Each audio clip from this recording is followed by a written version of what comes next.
Kwaziwai vateereri, tinomuchingamidzai kuchirongwa The Second Coming of Christ chamunopiwa naPastor Gift Rhodzi pekuNorth Zimbabwe Conference of the Seventh Day Adventist Church pamwe chete namufundisi Caston Betera vekuEast Zimbabwe Conference of the Seventh Day Adventist Church. Mustudio nhasi tina Proclaim Rhodzi ari kutiisira musign language. Pastor, kwazisai vateereri. Vateereri, tinokuchingamidzai kuchirongwa. Tinoda kutenda huru kuredi atiinayo nhasi ine musoro wenyaya unoti hondo huru part 4. Hondo huru part 4 ndizvo zvomufundisi. Muchidimbu ingotsanangurai vanhu hondo iyi, panogona kudaro paine vateereri vedu vasina kunzwa part 1 kusvika part 3. Okay. Takadzidza kubva muzvidzidzo zvekumashure kuti kune hondo yakatangira kudenga. Hondo iyi ichirwiwa pakati paKristu naSatani. Chakasaka hondo iyi imuke ndechekuti Satani anoda kunamatwa. Yaivangirosi atori mukuru kuzvisikwa zvese zvaMwari, asi paakapindwa nepfungwa yekuda kufanana naMwari pakunamatwa, ndo pakatanga dambudziko. Nekuti shoko rinoti kuna zvakazarurwa anofanira kunamatwa ndeakasika. Zvine aida kunamatwa asina kusika. Akundwa kudenga, akaburuka nepano pasi, akasvikokonzera vanhu vakava vasikwa naMwari kuti vatadzire Mwari. Saka ndo maendero ari kuita hondo iyoyo. Anoshanda nemuvanhu kuita kuti vabve pakuita zvinodiwa naMwari, nekuti anoziva kuti kunamata kuteerera. Saka akakonzera munhu kusateerera Mwari, anoziva kuti munhu iyeye atomubvisa pakunamata Mwari. Okay. Saka ndiyo hondo muchidimbu yatiri mukati mayo. Tinoda kutenda vateereri. Saka pachidzidzo chakapfuura takaona Satani achiedza kuparadza Jesu kuburikidzana naHerodhi, Jesu achiri kacheche, ndobva zvakundikana. Saka toda kuona kuti paakakundikana Jesu apanyika, Satani akabva asarenda here. Okay. Ndo patiri kusimudzira tichienda ipapo. Saka chiverengai tichiona Jesu achitanga ministry yake pana Matthew 3 verse 16 na 17. Matthew chapter 3 verse 16. Jesu wakati abhabhatidzwa, pakare paakabuda mumvura, zvino tarira denga rakamuzarurirwa, akaona mweya waMwari achiburuka senjiva, akauya pamusoro pake. Zvino tarira inzwi rakabva kudenga richiti, uyu ndiye mwanakomana wangu unodikanwa wandinofarira. Saka pakabhabhatidzwa Jesu, pari kunzi izwi rakabva kudenga rikadeclare kuti Jesu aive mwanakomana waMwari, aitaura ndiMwari. Right. Ndobva ratonzikwa nevaivepo kuti zveshuwa uyu ndiye mwanakomana waMwari, atori mwanakomana waMwari. Saka zviri kuitwa izvi mushure mekunge Jesu abhabhatidzwa achitanga ministry yake. Ndoda kuti muverenge futi 1 John 3 verse 1 na 2. Pane pfungwa yandoda kuti ibude ipapo. 1 John 3 verse 1. Tarirai kukura kwerudo rwatakaitirwa naBaba, kuti tinzi vana vaMwari. Ndizvo zvatirivo, saka nyika haitizivi, nokuti haina kumuziva iye. Vadikanwa, zvino tiri vana vaMwari, uye zvichigere kuratidzwa kuti tichazovei. tinoziva kuti kana achizooneswa isu tichafanana naye nokuti tichamuona sezvaakaita. Saka Jesu paakabhabhatidzwa, Mwari vachitaura kuti uyu ndiye mwanakomana wangu wandinodisisa pastor. Jesu akatanga kuita mwana waMwari musi wekubhabhatidzwa here pastor? Anga ari ngori. Anga agara ari mwana waMwari. Saka zviri kungoitika panapa, Mwari vari kuedza kuofficializa paabhabhatidzwa kuti uyu mwana wangu. Saka neimwe tsamba yamazoverenga iyo iri kuburitsa pachena kuti kana tagamuchira Kristu, tabhabhatidzwa, ndo panoita kunge pane official declaration yekuti uyu mwana wani? Mwana waMwari. Afanana naJesu. But Bible riri kubva rati hakuna chinochinja kunze. Chekuti muchifamba pastor pane paine kana kunge kupenya chiso kuti tibva tati mwana waMwari. Saka manzwa Bible rabva ratoti kana tagamuchira Kristu, tazvimisira kusiya tsika dzekare, tinenge tatovana vaMwari. Hapana chinochinja patiri zvichigere kuratidzwa. But panozouya Kristu ndo patichavandudzwa miri yatiinayo. Saka pfungwa iyi inoda kubatwa apa pastor ndeyekuti munhu ngaagutsikane kuti asema nzira dzekare, abhabhatidzwa, achirevesa, anenge atoo mwana waMwari. Zvine zvatokwana. Hapadi kunge kuwedzera. Saka manzwa John ari kuti wedwe titori vana vaMwari, zvichigere kuratidzwa kuti tichazovei. Asi pachaonekwa Kristu tichamuona tofanana naye. Saka Satani akatozvinzwa izvi. Zvichitaurwa kunzi ndiye mwanakomana wangu. Ngatichionai Jesu achipedza kubhabhatidzwa akabva aenda kurenje kwaakanotsanya nyaya inotsanangurwa ye40 days. Ndofunga munoiziva ateereri, inyaya yakajairika yekuna Mateo 4. Ibva imaenda pana Mateo 4 pacho. Endai pana Mateo 4 verengai verse 1. Matthew 4 verse 1. Zvino Jesu wakatungamirirwa nomweya kurenje kuzoidzwa naDhiabhorosi.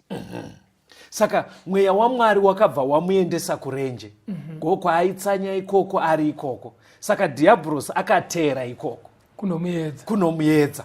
Saka mukudzidzwa kwebhaibheri pastor, kwapera 40 days Satani ainyatsozva kuti mukuru uyu anenge ane nzara. 40 days haakanyatsoziva kuti ndo paanenge ari very weak. Chiverengai verse 2 na 3 yepana Mateo 4. Mateo 4 verse ya 2. Wakati azvinyima zvokudya mazuva ana 40 nousiku huna 40 akabva oziya. Zvino muidzi akauya kwaari akati kwaari, kana uri mwanakomana waMwari, taura kuti mabwe awa zvive zvingwa. Maona hondo iri kuitika panapa vateereri. Pari kuuya Satani achiedza Jesu, ari kutangira paakambotangira nevabereki vedu vekutanga. Paakatangira naAdhamu naEvha. Paakatangira naAdhamu naEvha pastor, yaive nyaya ine chekuita nechikafu. Paya paakati makarambidzwa kudya here. Chazvangosiyana bedze zvino ndechekuti ari kuuya Jesu aine nzara ari murenje, kuya vaive mugadheni. Vasina nzara, vasina kutsanya. Handini mazonaka. Ende vaitova vaviri vasina kutsanya, vari mugadheni, harisi renje rekuti tingati mamiriro acho anoshungurudza. But Jesu akabva aenda kumberi kuri extreme. Ndobva anotanga atori murenje, apa aritori nenzara. Saka kwesini yaari kutanga kubvunzwa pastor inoratidza kuti pane hondo. Ari kunzi kana uri mwana waMwari. Amenoti mapateerera. But 40 days before Mwari anga atodeclare kuti uyu mwana wani? Mwana waMwari. Mwana wangu. Iye achizvinzwawo iye Satani wacho aitozvinzwa. Anditika pando paakuskotangira ipapo kuti kana uri mwana wani? waMwari. Amenoti muri kupaona sei apo? Izvozvo kutaura kwokuti kana uri mwana waMwari. Kune mamwe matauriro anenge kukuza. Ndizvozvo. Asi unenge mubvunzo kuti uri mwana waMwari zvezhuwa hereyo. Ndo matsanangura inzwai vateereri. Satani zvaivepo aita one kanenge kakukuza kuti Jesu aite manyawi nekuda kuti anyatsoona kuti zveshuwa uri mwana waMwari here iwewe. Vanodzidza Bible pastor vanoti mawira akaita Satana akauya fanika zvakamboitika kuna Abrahamu. Abrahamu paakanzienda unobayira mwana wako Isaka, auda kumubaya, handiti munoziva kuti pane izwi rakanzikwa richibva rati aiwa chirega kubaya mwana. Saka ndo mawiri akaita Satani, sekunge ari kuti aiwa Mwari vazvoona it's enough, chiregerako chitanga kudya chikafu. Akauya achita kunge mutumwa atotumwa kubva kuna Mwari. But chakamubatisa mai ndechekuti katauriro unobva ndofanika kaakaita muEdeni kuti nhai ndizvo here. Saka chiri kuitika vateereri, pane masituations atinosangana nawo muupenyu ekuti Satani anenge achida kukubvisa pana Mwari. Bhaibheri ratotaura tikabhabhatidzwa tichirevesa, tasema nzira dzedu dzekare, tinenge tatovana vaMwari, zvatokwana. But pane pfungwa inoramba ichidyarwa naSatani muvatendi yekuti kana uri mwana waMwarika hameno miracle yaunofana kuita, uite rimwe bipi kuti zviratidze kuti unyatsori mwana waMwari. Alright, kurava kuti zvandiri kupika from kutaura kwaite zvokuti hazvireve kuti kana mwana waMwari panofanira kutoita minana chete. Hazvitoreve kudaro. Kazhinji Satani anohwandira area muchaona patiri kuramba tichidzidza kuti muone kuti mastrategies aanoshandisa muhondo ichi. Akabva apindurwa naJesu. Iverenge itinzwe pavhesi 4, Mateo 4 vhesi ya4. Yes. Asi akapindura akati, kwakanyorwa kuchinzi, munhu haangararami nechingwa bedzi, asi namashoko ose anobuda mumuromo waMwari.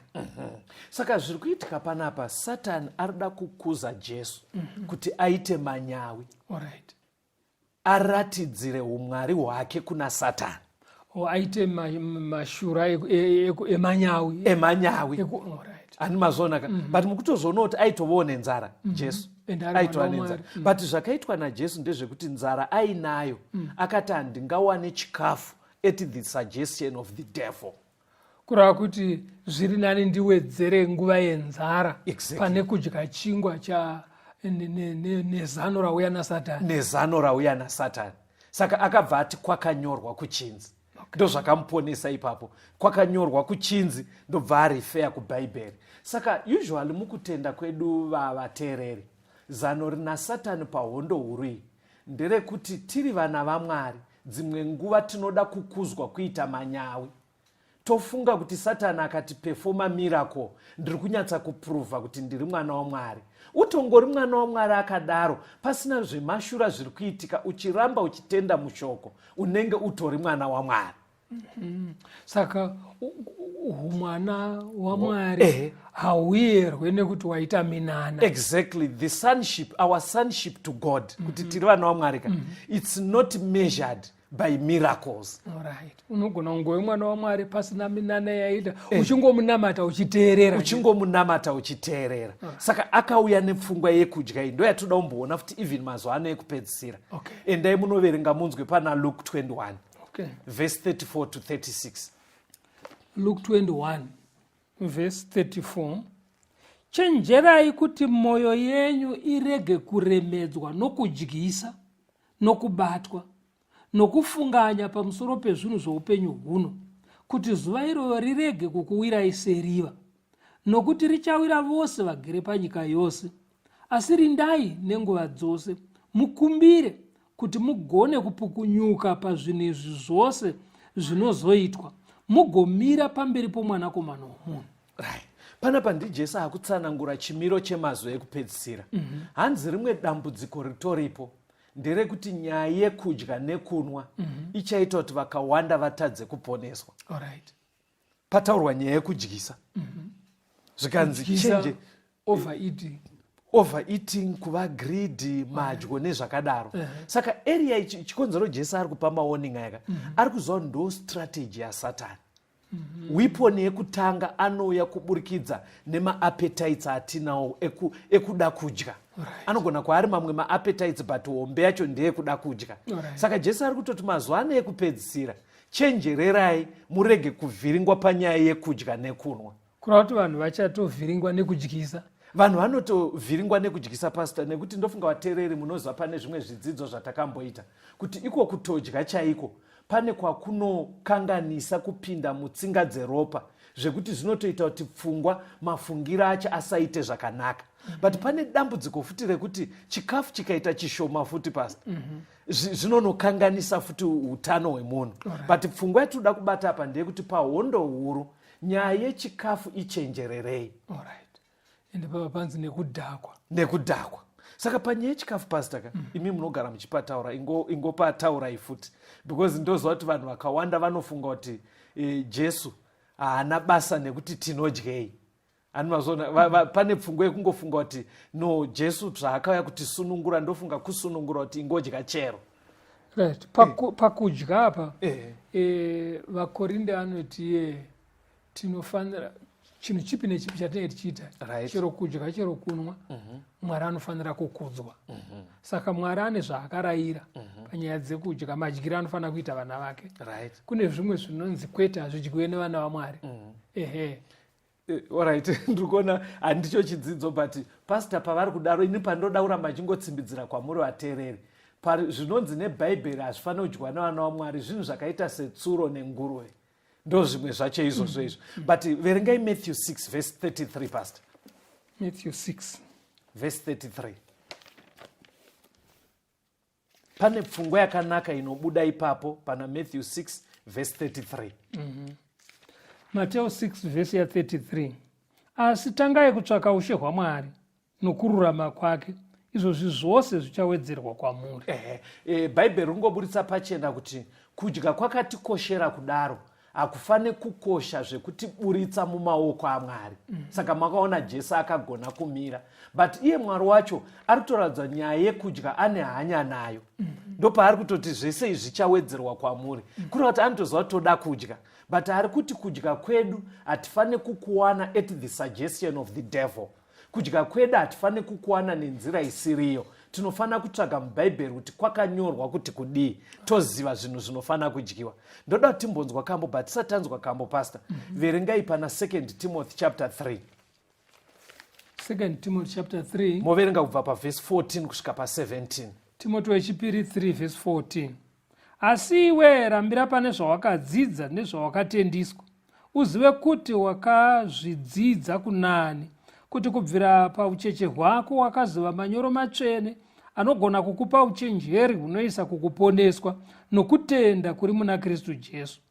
Rugwaro rwose rwakafuridzirwa naMwari, runobatsira pakudzidzisa nokurayira, nokururamisa nokuranga kuri mukururama, kuti munhu waMwari akwane, agadzirirwa kwazvo mabasa ose akanaka. Saka bhaibheri riri kungoti chinoita kuti tigone kumira sezvakaita Jesu, akashandisa shoko raMwari, kwakanyorwa kuchinzi.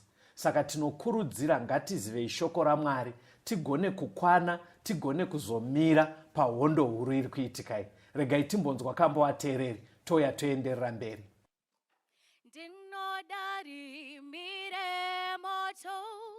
Rakapenyera vatsvene, rakaita vadedenga, nekushinga mudambudzo, uripiko mweya tenzi, wakashingisa Abrahama, wakapfawisa Pauro, wamupa simba redenga, simba makapa Elijah, arichipo erenasi, rakapenyesa Mozisi, rapajobo rukuriro, tenzi tondera ikare,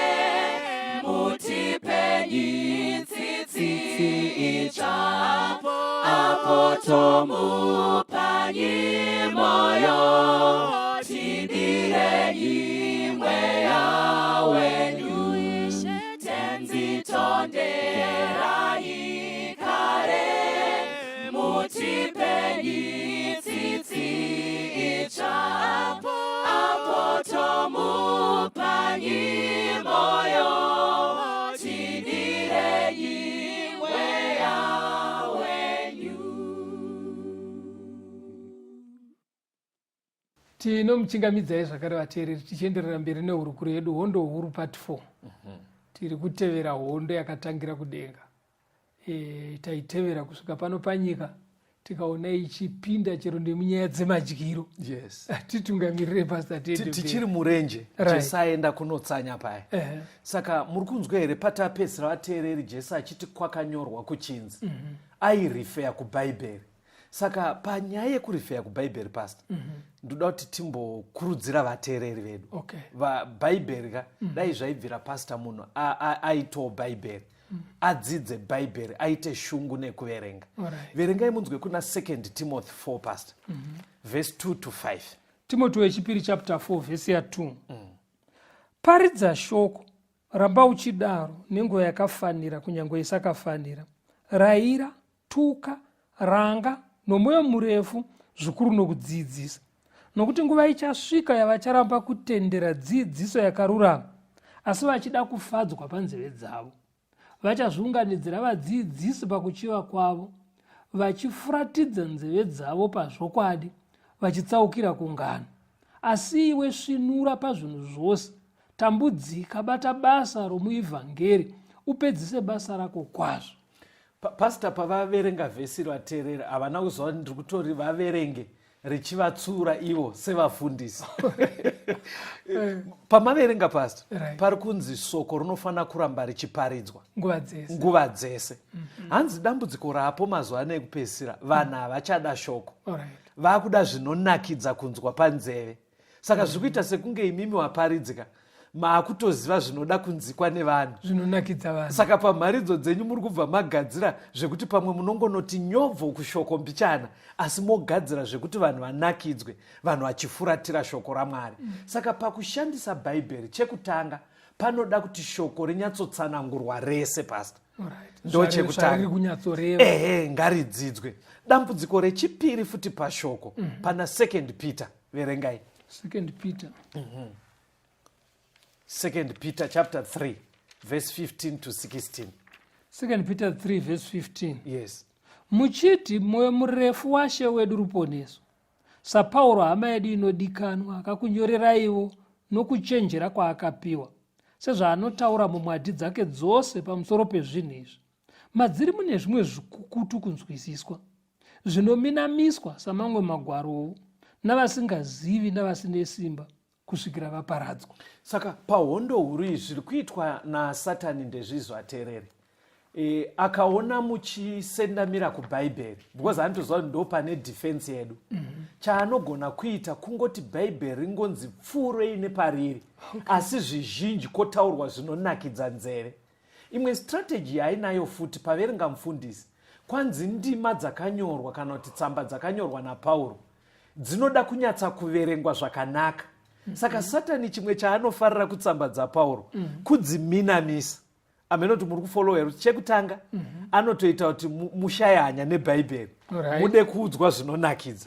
Chechipiri, kana kuri kwekuti maverenga pakakura, passage yakakura, anoimonyorora kuti mobuda nenzwisiso isiriyo. Hanzi zvinonyanyoitika kutsamba dzaPauro. Tsamba dzaPauro ndedzipi Pastor? Tsamba dzaPauro ndo kubvira pana Varoma, Vakorinde, Vagaratia, Navakorose. Saka mabhuku ari kutaurwa naPastor ndongopa mienzanisa achisi chidzidzo chanhasi kuti zvinhu zvakanyorwa naPauro muna navaGaratia nemuna navaRoma ndo munenge muchitaurwa sekunge zvinonzi Mwari hasisina hanya kuti tinodyei. Kuna navaKorosi ndo kunenge kuchitaurwa sekunge zvinonzi nyaya yeSabata hapana munhu anofanira kuda kukuti uri kukanganisa.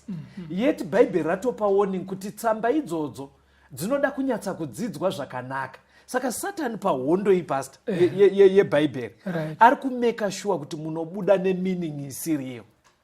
Fanika nyaya inonetsa mufundisi pandinotenderera yekuti mutemo hausina basa. Iko kuri kutora zvisiri izvo.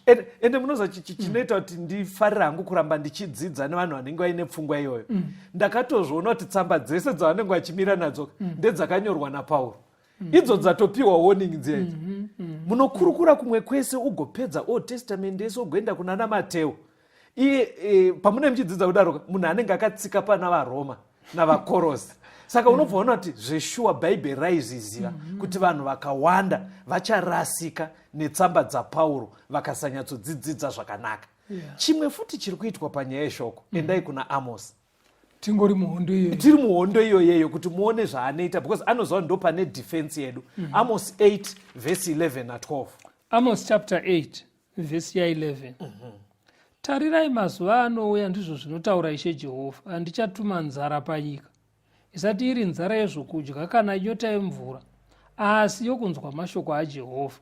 Vachadzungaira vachibva kugungwa vachienda kugungwa, vachibva kumusoro vachienda mabvazuva, vachamhanya pose pose vachitsvaka shoko raJehovha, asi havangariwane. Muri kuona kuti zviri kutaurwa nebhaibheri pastor, chimiro ichi chatoko kune dzimwe nzvimbo. Zvekuti Satani akaona kuti matadza kukonfuzwa netsamba dzaPauro, kana kuti patadza kuita vaparidzi vanonakidza panzeve, imwe pfungwa yaatori nayo pahondo ika, kuti dai bhaibheri racho ratoshayikwa rarega kudzidziswa. Saka kunotori muri kuti imimi kunotori nedzimwe nzvimbo.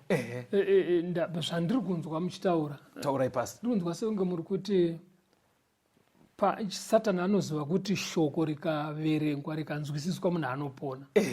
Saka iye pamwe pacho anoita kuti vanhu vashaye hanya naro. Right. Pamwe pacho anoti kana vakauya vakariverenga, vatadze kurinzwisisa kana kuti vanzwe zvakaminama, kunyanya tsamba dzaPauro.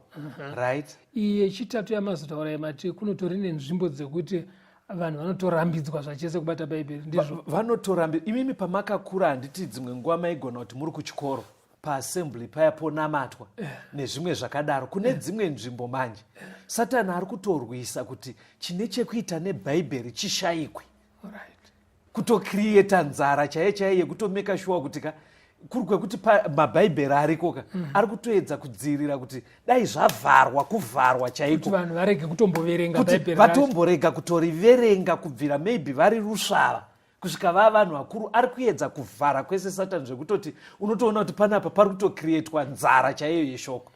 Ihondo yaari kutoita iyoyi yekutoti zvibva zvashayikwa kwese. But tinorombo rakanaka pasi kuti isu nharaunda yatinogaraka shoko rinotenderwa kuti vanzikwe, but zviri kuratidza kuti pamberi apo ndofunga hameno zvaari kuronga Satani zvekutoti pashayikwe kudzidzwa kweshoko. Ngatichimboenzanisai tione Jesu naAdhamu ari muEden naiye Jesu paaedzwa murenjombo. Verengai Genesis 3 verse 1 to 5. Genesis 3 verse 1. Zvino nyoka yakanga ina mano kupfuura mhuka dzose dzesango dzakanga dzaitwa naJehovha Mwari. Ikati kumukadzi, nhai ndizvo here kuti Mwari wakati regai kudya miti yose yomunda? Mukadzi akati kunyoka, tingadya yedu michero yemiti pamunda, asi kana iri michero yemuti uri pakati pomunda, Mwari wakati regai kuudya kana kuubata kuti murege kufa. Masvika pa5. Nyoka ikati kumukadzi, hamungafi zviro kwazvo, nokuti Mwari unoziva kuti nomusi wamunozvidya nawo meso enyu achasvinudzwa mukava saMwari, muchiziva zvakanaka nezvakaipa. Saka ndo pakapinda chitema. Right. But pahondo iri kuitika iyi muzvidzidzo zvakapfuura makaburitsa imi kuti Kaini akaponda Abheri, ndobva tasvika nguva yaNoa yana Abrahamu. Satani achiedza kudzonyongedza kuti iye mukomana ainzi anozouya asauye, because aiziva ndo pane defeat yangu. Saka zvaitika sekudaro papinda chitema. vaGaratia 4 manje vhesi ya4 inoburitsa mukomana paakazosvika achizvarwa. Ingoiverengai munzwe. vaGaratia 4 vhesi ya4.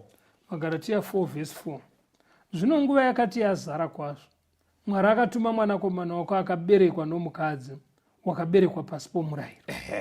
Jesu achibva azouya, ndo pane pfungwa yandanga ndichitsanangurai kuti Jesu paakachiuya haana kuuya ari muchimiro cheumwari.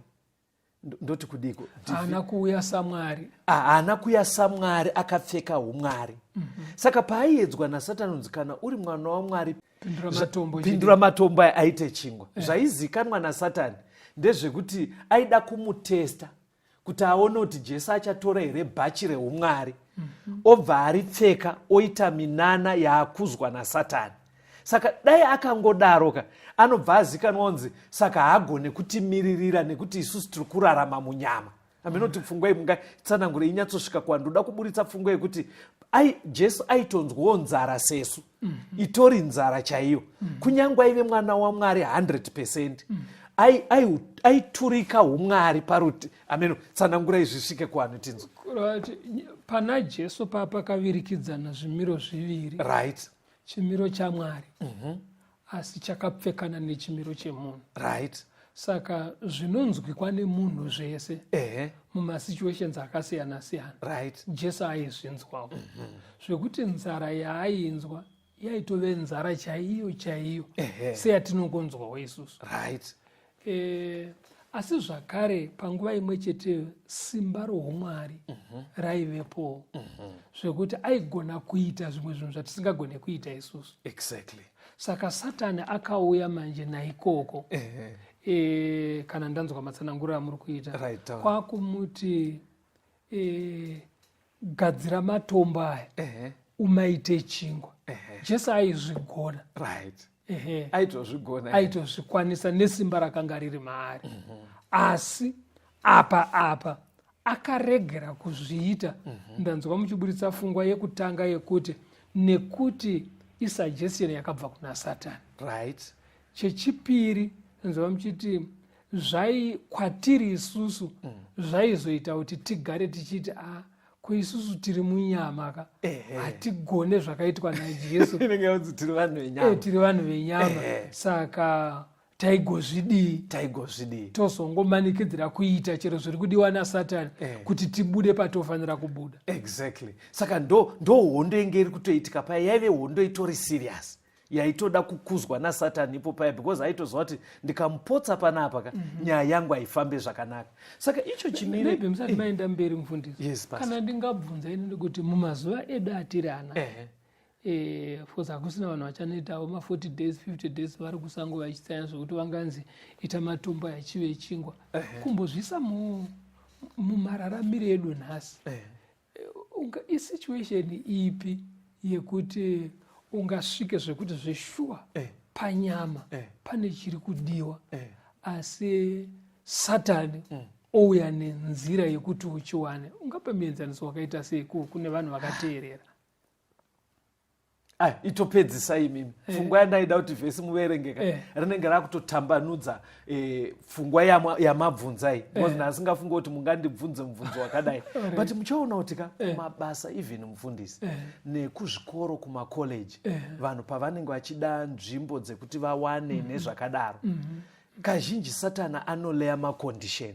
Kana ndakunzwa izvi zvakanaka, pari kunzi chingwa apaka, isu ngatichishandura ichirege kuva chingwa chaicho ichi chekutodya chekutenga mustorage, ngatichitaurai zvikwanisiro zveupenyu, kuti Satani andoziva kuti pane zvikwanisiro zveupenyu zvinodiwa, mari chaiyo kuti tirarame, zvekupfeka nezvimwe izvi, but zvaanoita manje anouya zviine macondition.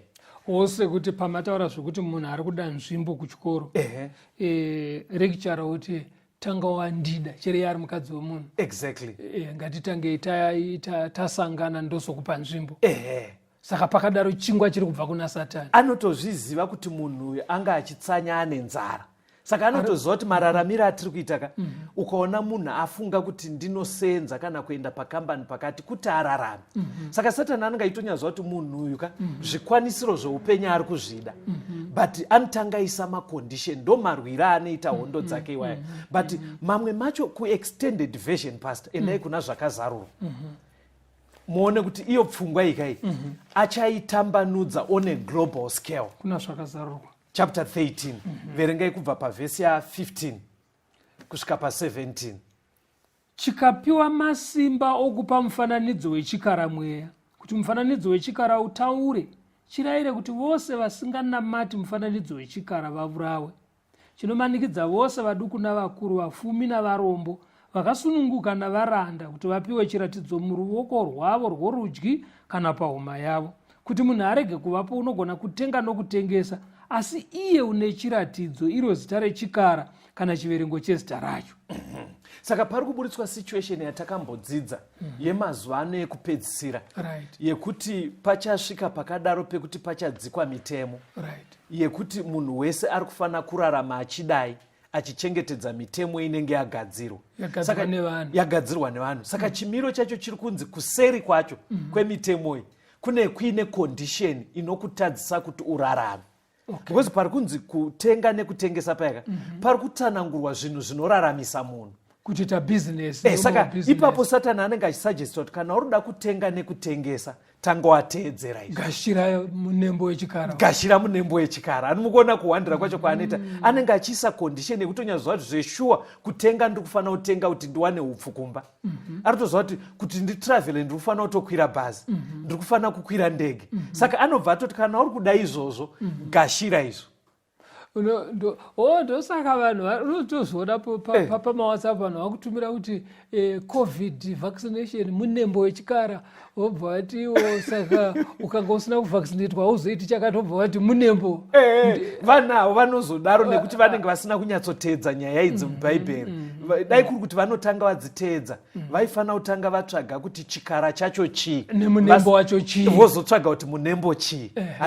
Covid ingori hosha, haisi munembo. Haisi munembo ba. Saka tichazozvidzidza futi kutwasanura, but pfungwa iripo ndeyekuti chimiro chichagadzirwa ndechekuti kuti ugone kurarama zvakanaka uchitravela, uchitenga, uchitengesa, unofana kunge uri kuteerera mitemo ichagadzirwa. Right. Inopesana nemitemo ya Mwari. Inopesana nemitemo ya Mwari. Right. Ndiri kukumbira mirai timbonzwa kambo. Okay. Toya tosusukidza pamberi. Tenziko zvawarini musati masvika, moyo yedu yaneta nekungumirira, yowarini yonguva inopenya kwazvo, kupenya kwembirine kuonekwa kwenyu, kozowarini tenzi mubude kumusha,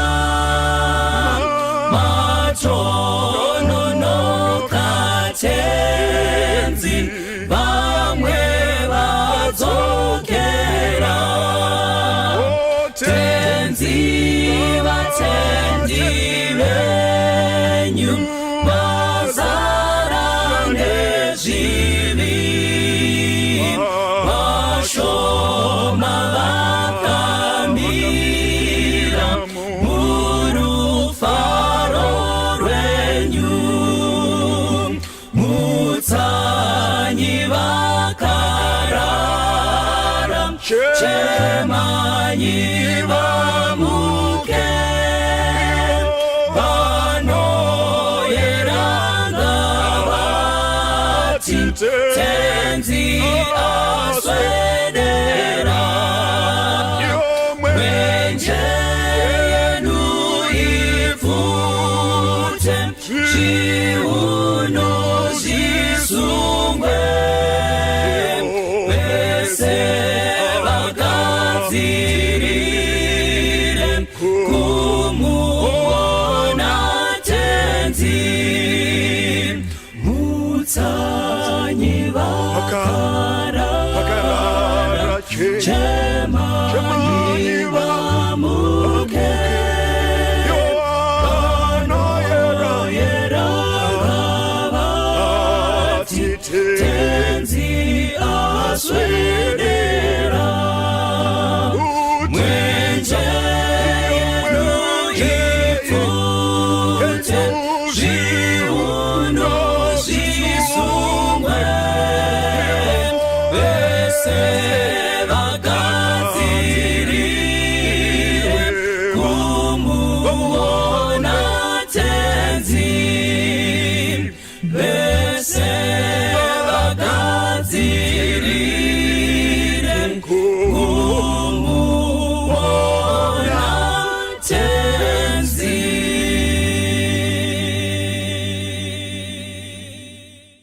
Tinomuchingamidzai vateereri tichienderera mberi nehurukuro yedu, hondo huru part 4.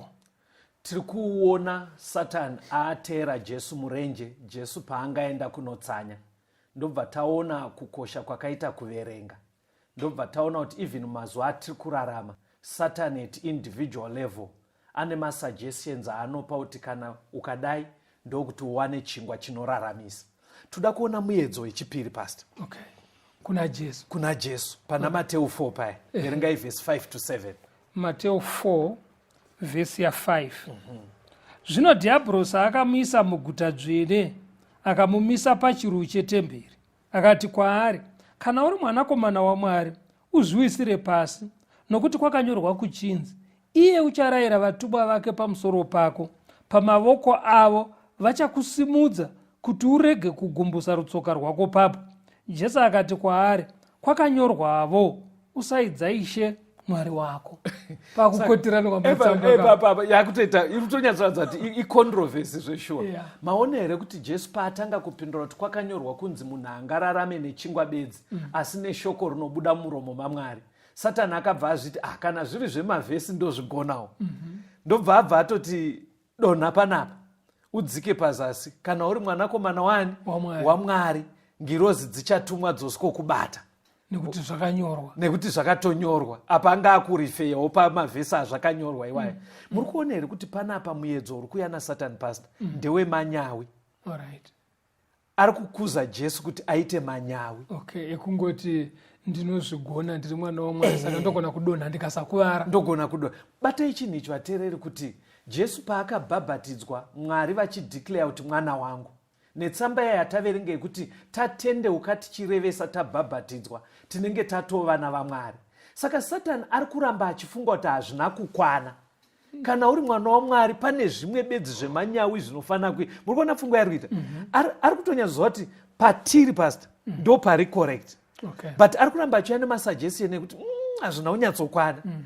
Madii kumboita inenge minana kunyatsopruvha kuti muri vana vaMwari. Inonzi presumption, kuva presumptuous nechirungu. Aida kumuti aite manyawi aya ekuti kuita kunge zvinonzi kuita kunge simba raMwari uri kutamba naro. Inzira yekuratidza kuti pane simba. Yekuratidza kuti pane simba. Saka ipapo Jesu akabva apindura futi kuti Mwari haafanire kuedzwa. Saka itori hondo even mukurarama kwedu nhasi yekuti pahondo iri kuitika iyi hatingwarirei kukuza kwaSatani. Satani anonyanya kukuza vanhu vanoda kuprova a point. Chii chinganyatsoprova kuti uyu mwana waMwari pastor? Sekudzidzisa kwebhaibheri. Zvinoratidza kuti munhu mwana waMwari kutenda muna Jesu nekuteerera. Life yaanoita yobva yatongoprova. VaGaratia inobva yatotaura kuti unotanga kuona ane rudo, ane mwoyo munyoro, aine rudo nevanhu. Ndo zviri mubhaibheri. But Satani haadi izvozvo. Anoda kuti urambo uchingofunga kuti kakunamata kangu kari inferior. Ngapaitike chimwe chinhu chinoshamisira yeti chishamiso chikuru chinofanira kuitika pamunhu upenyu hwashanduka. Kana airarama ari muchitemaka upenyu hwoshanduka. Kana airaradza achidhakoni kwaachadhakwe. Kana aisabvira mumadzimai onekwa aiwato. Ichocho ndo chishamiso chikuru kwete zvinenge zvichinzi nadhiabhorosi tiprove. Handei pamuedzo wechitatu. Mateo 4 verse 8 to 9. Mateo 4 verse ya 8. Dhiabhorosi akamisa zvepagomo refu akamuratidza ushe hwose hwenyika nokubwinya kwawo. Akati kwaari, izvi zvose ndichakupa kana ukawira pasi ukandinamata. Pahondo iyi vateereri, iye zvinei Satani abuda pachena manje. Muzvidzidzo zvapfuura mufundisi vakambotibatsira vakati Satani ane nhomba yekuda kunamatwa. Pfungwa iyoyo haasati aisendeka mufundisi. Ane nhomba yekuda kunamatwa. Havi yacho. Saka pekupedzisira akatozonyatsoona kuti no, uyu murume uyu kai zvebhaibheri ngatichisendeka pasaidi ndimuudze nyaya yandainga. Because Satani aiziva kuti Jesu chaakawira kusikoita reclaim zvese zvenge zvakarasika kuburikidza nepakapinda chitema naAdhamu. Saka Satani aitoziva kuti Jesu ainga kuzodzikinura vanhu. Saka akabva amuti shamarika hapana need yekuti uzonoroerwa pamuchinjiko. Hatitoita transaction yacho tiipedze panapa. Ukandinamata ndokupa zvawakavinga. Zvawakainga zvacho ndobva ndatokupa ipapa topedza. Pano kuti uzotambura uchirarama makore akawanda wozorohwa pamuchinjiko togona kutopedza transaction yacho pana vanhu. Saka pfungwa iri kubuda panapa ndeyekuti imbondiisirai muchishona pastor. Ndanyora kuti what is a temptation? kuti chii muedzo. Definition yandambopa yezvino inini haimo mubhaibheri ndichiona nyaya dzataverenga idzi, that it is a suggested shortcut to the realization of the highest at which we aim. Muedzo ifungwa kana zano rinobva kuna Satani, right? achikupa nzira yekuti uwane zvaunoda, asi nzira yacho isiri yakatwasuka. Kwete kungoti zvaunoda, zvawakaema, right? highest chawakaema, chawakananga nemwoyo wako, chauri kudisa nemwoyo wako. Saka Satani anobva ane shortcut. Oti chauri kuda ndiri kuchiziva, tadii kungochidaiso pane kuti umirire kudimbudzira. Zvakafanana nekuti vana vechidiki kana vakura, vasikana nevakomana vanoda kutanga dzimba, handitika, vanenge vachishuwirawo kuzonakidzwa nedzimba dzavo. Saka Satani anotozviziva kuti ndo zviri kufunga vafana vechidiki nevasikana. Saka anogona kungoti zvamuri kuzoda zvacho maane 25 years ndogona kukupa iye zvino. Muona miedzo yacho, anoda kuti udimbudzire. Saka panapa ari kuti kuna Jesu, dimbudzira. Hapana nidhe kuti urambe uchirarama uzoenda kumuchinjiko uroyerwe nezvipikiri, ngatingoita panapa zvipere. Saka pahondo iyi yatiri vateereri, mastrategy atiri kuona ari kuitwa naSatani kuna Jesu aya ndo haachiri kuita nanhasi. Chii chaiofwa Jesu apa? Zvenyika kainei pasi rineri planet Earth yakanzi ndokupa zvese izvi neufumi hwapanyika. Right. Saka muchaona kuti ndo zviri kutoitwa vanhu. Pfuma Satani anotopa pastor. Anopa pfuma. Anopa. Shortcut. Anotokupa pfuma. Anotokupa pfuma. Nenzira dzisiridzo dzake dzese mashortcut. Saka panapa ndo paakabuda pachena kuti pahondo iyi anoda kunamatwa. Saka muchaona kuti mukuita kwese tichirarama pastor, pahondo huru iyi, the great controversy, maperera aichaita, Satani achabuda pachena kuti anoda kunamatwa. Saka imi muri kuti nhasi hondo ichienda mberi, vanhu vanofanira kutongwarira mawaniro epfuma. Ndizvozvo pastor. Right. Nekuti unogona kuiwana zvekuti unenge uri kutorwa uri kudivi kwaSatani, waiwana nenzira dzisiridzo. Unenge utori kurudivi kwaSatani pahondo iyoyi. Saka munhu anofanira kutongwarira mawaniro anoita pfuma, mawaniro anoita motikari yake, mawaniro anoita imba yake, nezvimwe zvese. Kochi pastor, vanhu kanoti chero aiwana nemawaniro aiita, kana aenda kuchechi utanga kutaura kuti Mwari anopa. Ndosaka tiri kutodzidza pastor, ndosaka tiri kutodzidza kuti hondo ikai haisi yekuti tirivari, because unogona kusatoziva kuti andipa ndiani, but chinozokuradza kuti ndofunga yabva kuna Satani, pane kakunamata kanenge kachiitwa Satani. Pane kusateerera Mwari kuripo muchidimbo. Pane kusateerera Mwari kuripo. Ndoda kuti muverenge verse 10 na 11 pastor. yaMateo 4. Mateo 4 verse 10 na 11. Ipapo Jesu akati kwaari, ibva Satani, nokuti kwakanyorwa kuchinzi, namatai Ishe Mwari wako, umushumire iye oga. Zvino dhiabhorosi akamurega, vatumwa vakauya vakamushumira. Vanodzidza bhaibheri pastor vanoti apa pamwe pese paaita miedzo 2 yekutanga, Satani anga akazviputira achiita kunge ngirozi yekubwinya yabva kuna Mwari, sekunge atumwa naMwari kuti pruva zvinhu izvi. But Satani anyatsona kuti hapana kwandiri kuenda panapa, paakangoti akabuda pachena kuti ibva wandina. Saka Jesu akabva azviziva, pakangobuda nyaya yekuti ndipfugamire, akabva atoziva kuti ushu Satani chaichai. Saka manzwa Jesu abva ati ibva Satani.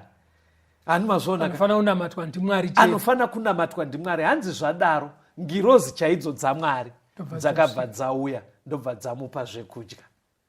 Muri kuona kuti amirira nguva yaMwari, haana kubvuma kuitwa shortcut. Saka maitiro aya manje akaita Jesu aya pana James 4 verse 7 na 8. Iverengei munzwe. James 4 verse 7 na 8. James 4 verse ya 7. Naizvozvo muzviise pasi paMwari, dzivisai dhiabhorosi agokutizai, swederai kuna Mwari, iye agoswedera kwamuri. Shambai maoko yenyu imi vatadzi, natsai mwoyo yenyu imi mune mwoyo miviri. Saka it is possible to resist the devil.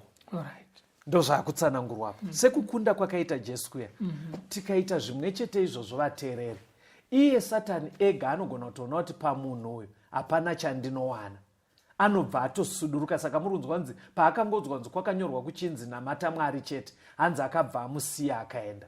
Saka kuri kuenda nhoroondo yenyika ino ateereri, nezvamboverengwa kuna zvakazarurwa 13 kunzi pachaita kumanikidzana zvakadaro pagadzirwa mitemo yevanhu inopikisana neyaMwari. Chiri kunovavarirwa pamberi, last weapon ina Satani yaari kuda kuti izongobuda pachena ndeyekuti tinamate Satani. Saka isusu mukudzidza kwatiri kuita ngatitongwarirai kuti maitiro ake ese pakupedzisira anonobuda kuri kunamatwa iye. Saka maona zvakazarurwa pamaiverengenge ichiti kuti parege kwana anonamata achidai asi panamatwe chikara. Pfungwa yake yese panhoroondo yenyika ino, ndaona muchikamu chapfuura mambotaura zvana vaccination ameno zvamava muchitaura zviyai. Chenjedzo yatingangoda kupa vateereri ndeyekuti zviri kuitika zvese pasi rese nemaonero nemadudziriro amungazviite, nzwisisai kuti pakupedzisira kuti uzoti nyaya yakananga kupi. Mukaona ichidzoka panyaya yekunamata, vanhu vachinzi vateedzere mitemo yagadzirwa nevanhu, kwete iri mitemo yaMwari, kuratidza pachena kuti rutivi irworwo runenge ruri rwaSatani pahondo huru inenge ichiitika iyi. Ndo mabudiro anoita pachena, inofanira kuzodzoka kunyaya yekunamata. Ameno imboisai kachirungu kuti vanhu vanzwise, because pane zvikuitika panyika pasitaka zviri kuconfusa vanhu zvakanyanya. Ngavanzwise kuti munyaya yehondo pakati paMwari naSatani ichapedzisira iri kunyaya yereligion, zvine worship mukati. Zvinogona kumbotenderera zvichidii, but vanhu ngavanzwise kuti nyaya yacho ichafanira kudzoka kunyaya yekumachechi. Zvine chekuita nekunamata. Zvinofanira kunodzoka kunyaya yekunamata, because ndo pane nhomba yaDiablos. Anoda zvekunamatwa ipapapo. Handei pana Hebrews 5 verse 7 to 8. Hebrew 5 verse ya 7. Iye pamazuva enyama yake wakauya kuna iye wakanga achigona kumurwira parufu neminyengetero nemukumbiro, achichema nokuchema kukuru nemisodzi. Akanzwika nokuda kwokutya kwake Mwari, kunyangwe aiva mwanakomana. Wakadzidza kuteerera nezvaakatambudzika. Saka ndoda kupindura mubvunzo wekuti sei Mwari dzimwe nguva achitiisa masituations anenge renje, anoti rwadzei, kwaanonyatsozwa kuti Satani achatiteera. Saka pamaverenga vhesi ndo pane mhinduro pasi. Hanzi iye Jesu akadzidza to be an obedient son kuburikidza nenhamo dzaaisangana nadzo.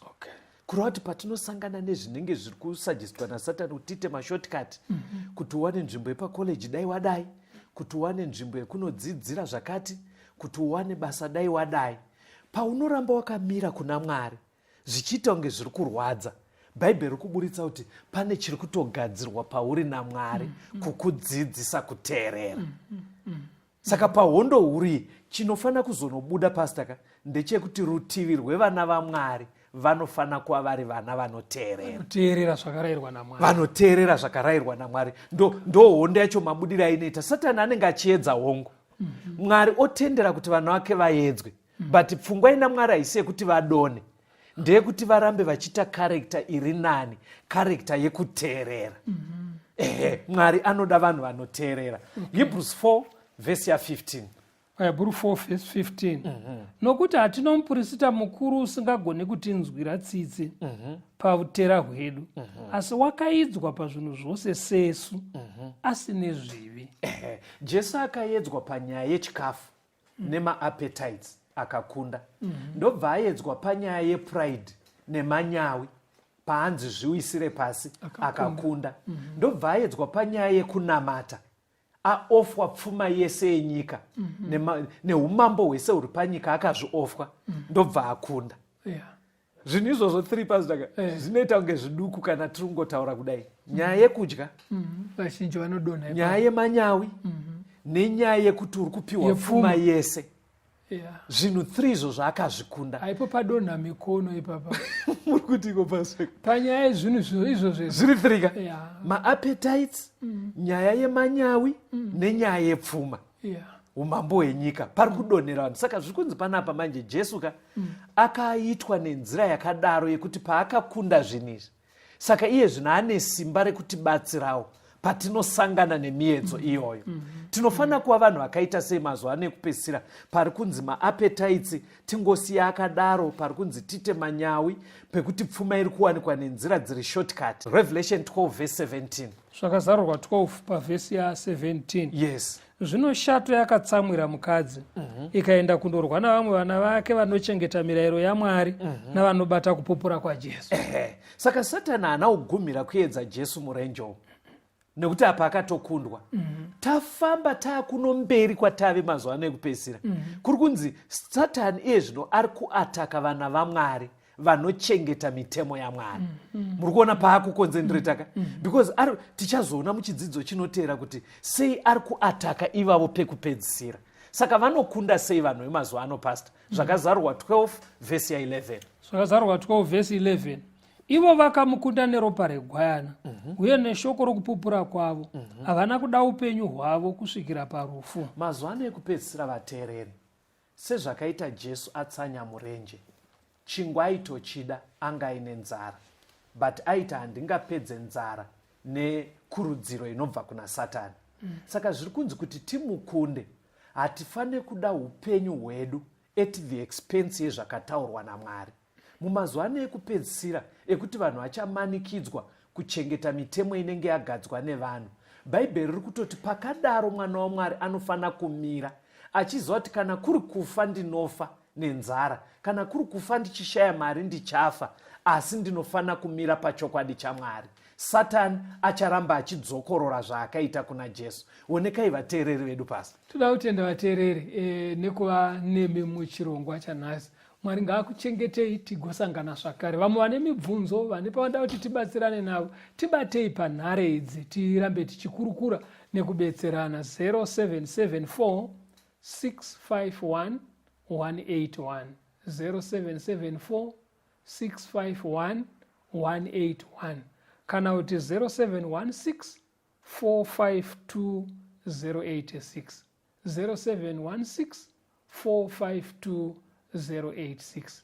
Mwari vakuchengetei tigosangana muchikamu chinotevera. Soko rakanaka kunesu vafambi, apo tinoenda pasipo.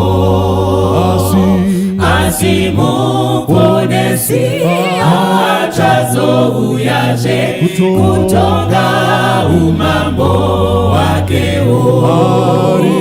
Ari kuuya nekukasika, Jesuzve ari kudzoka nevafambi vake vachazotorwa apo Jesu ouya.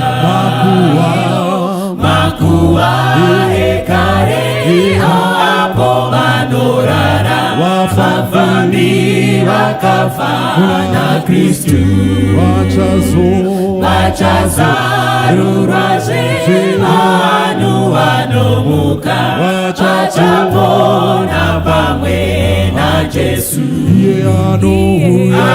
Ari kuuya nekukasika, Jesuzve ari kudzoka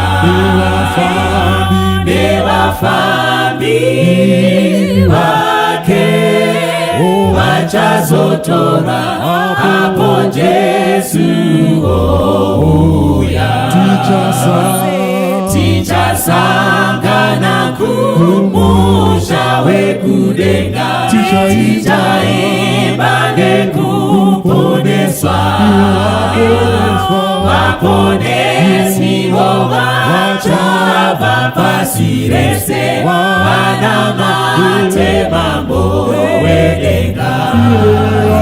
Ari kuuya nekukasika, Jesuzve ari kudzoka nevafambi vake vachazotorwa apo Jesu ouya. Haleluya, ameni, haleluya. tichasvika namatasimbira kufaradakara topfeka mbiri yekudenga ari kuuya nekukasika Jesuzve ari kudzoka nevafambi vake vachazo